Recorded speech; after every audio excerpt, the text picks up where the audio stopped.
Hello बच्चों, कैसे हैं आप लोग। उम्मीद करता हूँ आप सभी अच्छे होंगे। आपने बोर्ड की तैयारी शुरू कर दी होगी। तो बेटे आज हम पढ़ेंगे सॉल्यूशन चैप्टर का one of the important topic जो है राउल्ट्स लॉ। यहाँ से न्यूमेरिकल्स तो बहुत कम पूछे जाते हैं, लेकिन आइडियल और नॉन आइडियल सॉल्यूशन के बारे में बेटे हर बार पूछ ही लिया जाता है। तो आज हम 2 नंबर अपने पक्के कर लेंगे पूरे 5 मिनट के अंदर बेटे, है ना। तो हम सबसे पहले बात करेंगे वेपर प्रेशर की। वेपर प्रेशर क्या होता है बेटे? जो वेपर्स के द्वारा प्रेशर बनाया जाए वो क्या होता है? Vapour pressure. जैसे आप कभी पानी उबालते होगे ना, उसके ऊपर आप प्लेट रख देते हो, तो कुछ टाइम बाद आप देखोगे जब पानी उबलने लगता है ना, वो प्लेट हिलने लगती है। क्यों बेटे? क्योंकि जो पानी ने वेपर्स बनाए हैं ना, वो प्रेशर बनाने लगी है कहां पर? उस प्लेट पर, जिसके कारण वो प्लेट क्या करने लगती है? हिलने लगती है। तो वो क्या है बेटे मेरे पास? वही वेपर प्रेशर है। Pressure form by the vapours of liquid. क्या है मेरे पास? वेपर प्रेशर है। अब बेटे आप देखो, अगर मेरे पास पानी है, उसके पास वेपर है नहीं है, लेकिन मैं उसे टेम्परेचर दूंगा बेटे। क्या दूंगा बेटे? टेम्परेचर। जितना आप टेम्परेचर दोगे उतना ज्यादा क्या होगा? Vapour pressure. अगर मैं इंटरमोलिकुलर फोर्स की बात करता हूँ बेटे, अगर मैं सॉलिड की बात करूं, उनके इंटरमोलिकुलर फोर्स क्या होते हैं? बहुत स्ट्रॉन्ग होते हैं बेटे, है ना। अगर इंटरमोलिकुलर फोर्स ज्यादा होगा तो वेपर प्रेशर क्या होगा? कम। जैसे सॉलिड का वेपर प्रेशर नहीं होता, ना के बराबर होता है ना। दूसरी बात अगर मैं करूं, अगर इंटरमोलिकुलर फोर्स कम होंगे, लिक्विड की बात कर लेते हैं बेटे, वो वेपर्स बना देंगे ना, तो बेटे क्या हो जाएगा? तब वेपर प्रेशर क्या होगा? ज्यादा होगा। अब बात करते हैं राउल्ट्स लॉ की। राउल्ट्स लॉ ने क्या कहा बेटे, अगर कोई वोलेटाइल लिक्विड है मेरे पास एक सॉल्यूशन के अंदर, दो जैसे कि मान लो सोल्यूट है मेरे पास और सोलवेंट है, दोनों क्या है मेरे पास? वोलेटाइल है। तो बेटे जो वो दोनों कंपोनेंट है मेरे पास, दो कंपोनेंट है, वो किसके डायरेक्टली प्रोपोर्शनल होंगे? उनकी मोल फ्रैक्शन के। मतलब कितनी अमाउंट है उनकी, जितनी ज्यादा उनकी अमाउंट होगी उतना ज्यादा क्या होगा? वेपर प्रेशर होगा बेटे। तो यही कह रखा है। P1 किसके बराबर होगा बेटे? Mole fraction of 1। P2 किसके बराबर होगा? Mole fraction of solvent solute. बेटे 2 को आप स्पेसिफाई कर ले कि ये सोल्यूट है, और इसको कर ले सोलवेंट है। इच्छा है आप जो मर्जी कर सकते हैं, लेकिन फिर उसको बनाकर रखना बेटे। P1 नोट क्या है बेटे? ये मेरा प्योर सोलवेंट का वेपर प्रेशर है बेटे, ठीक है, प्योर सोलवेंट का। और ये किसका है बेटे? प्योर सोल्यूट का। ये अब अलग अलग कंपोनेंट का। ये P1 का कितना हो गया वेपर प्रेशर? ये हो गया। P2 का वेपर प्रेशर क्या हो गया बेटे? ये हो गया। अब पूरे सॉल्यूशन का कितना होगा टोटल बेटे? P1 plus P2। और ये मेरा क्या आ गया? फॉर्मूला आ गया। इससे अगर आपके पास न्यूमेरिकल आएंगे, इससे सोल्व हो जाएंगे। और बेटे अगर मेरे से पूछ ले mole fraction in vapour phase, mole fraction in vapour phase, तो मेरे पास ये फॉर्मूला लगेगा। मोल फ्रैक्शन दो तरीके की होती है बेटे। अगर लिक्विड फेज की बात करेंगे तो काई1 निकालना है, अगर mole fraction in vapour phase की बात करेंगे तो y1 y2। ठीक है बेटे। तो बच्चों अब हम बात करेंगे आइडियल और नॉन आइडियल सॉल्यूशन के बारे में। बेटे जो सॉल्यूशन राउल्ट लॉ को ओबे करते हैं वो मेरे सॉल्यूशन होते हैं आइडियल सॉल्यूशन, और जो ओबे नहीं करते वो होते हैं नॉन आइडियल सॉल्यूशन।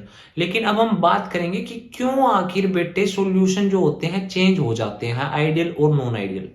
बेटे जब मैं सोल्यूट और सोलवेंट को आपस में मिक्स करूंगा, अगर उनकी बॉन्डिंग सेम ही रही, मतलब पहले जैसे सोल्यूट और सोलवेंट आपस में अलग अलग होंगे ना बेटे बॉन्डिंग, और बॉन्डिंग के बाद भी बॉन्डिंग वैसी ही रही, तो सॉल्यूशन क्या होगा? आइडियल। अभी थोड़ा समझ नहीं आ रहा होगा, तो अभी देख लेते हैं बेटे। जैसे पहले ए ए यानी मेरी सोलवेंट है, ए ए के बीच में जो इंट्रैक्शन है और बी बी के बीच में जो इंट्रैक्शन है, वो इंट्रैक्शन सेम वैसी सी मिल रही है मुझे सॉल्यूशन के बाद भी, सॉल्यूशन मिक्स करने के बाद भी बेटे, ठीक है। लेकिन नॉन आइडियल सॉल्यूशन में मुझे ये इंट्रैक्शन सेम नहीं मिल रही। अगर बेटे मुझे यहां पर इंट्रैक्शन लगभग सेम मिल रही है ना, तो बेटे वॉल्यूम में चेंज आने का, और ना ही मुझे हीट एब्जॉर्ब करवानी है या इवोल्व होनी है, यहां पर कुछ फर्क नहीं पड़ेगा। और बेटे ये एग्जांपल जरूर लर्न कर लेना, बहुत इंपॉर्टेंट है, डायरेक्ट क्वेश्चन पूछे जाते हैं। बेटे यहां पर क्या होता है, मेरी ए बी इंटरेक्शन ना, जो नया सॉल्यूशन मिला है मुझे, वो पहले जैसे इंटरेक्शन शो नहीं करता। या तो बॉन्ड स्ट्रॉन्ग हो जाता है बहुत ज्यादा, या वीक हो जाता है। जैसे या तो बेटे अगर मेरा बॉन्ड वीक हो गया, अब एक बात बताओ, अगर मेरा बॉन्ड वीक हो गया, बॉन्ड वीक किसके होते हैं? लिक्विड के, है ना। बेटे आप देखो सॉलिड ज्यादा जगह गिरेगा या लिक्विड ज्यादा जगह गिरेगा?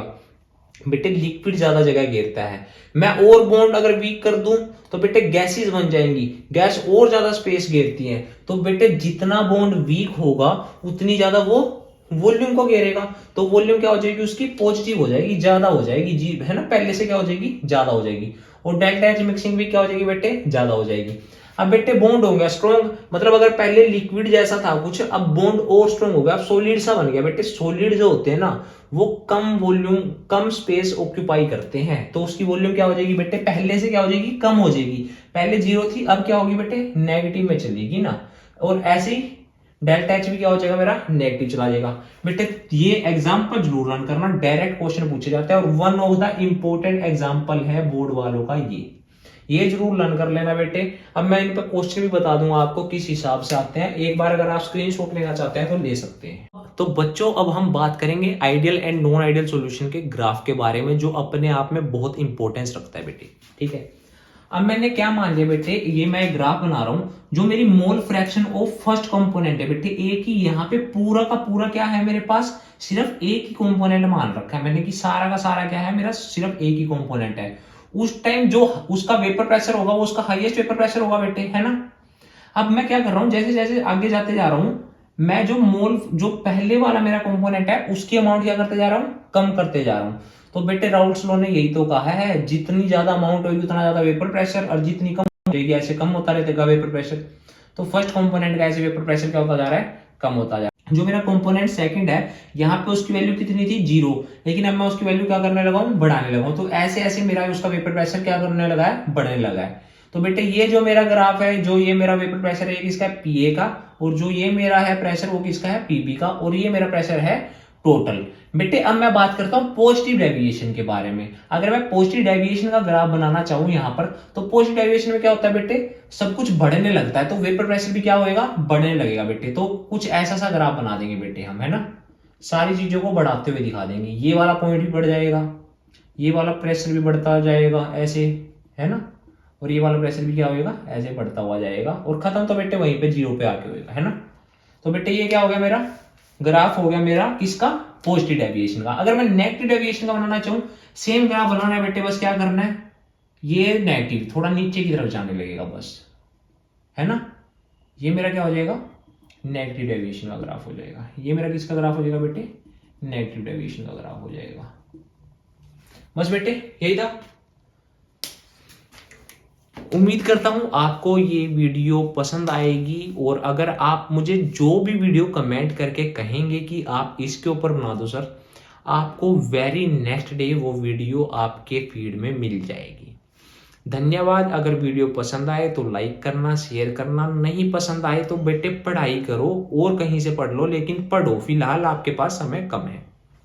धन्यवाद।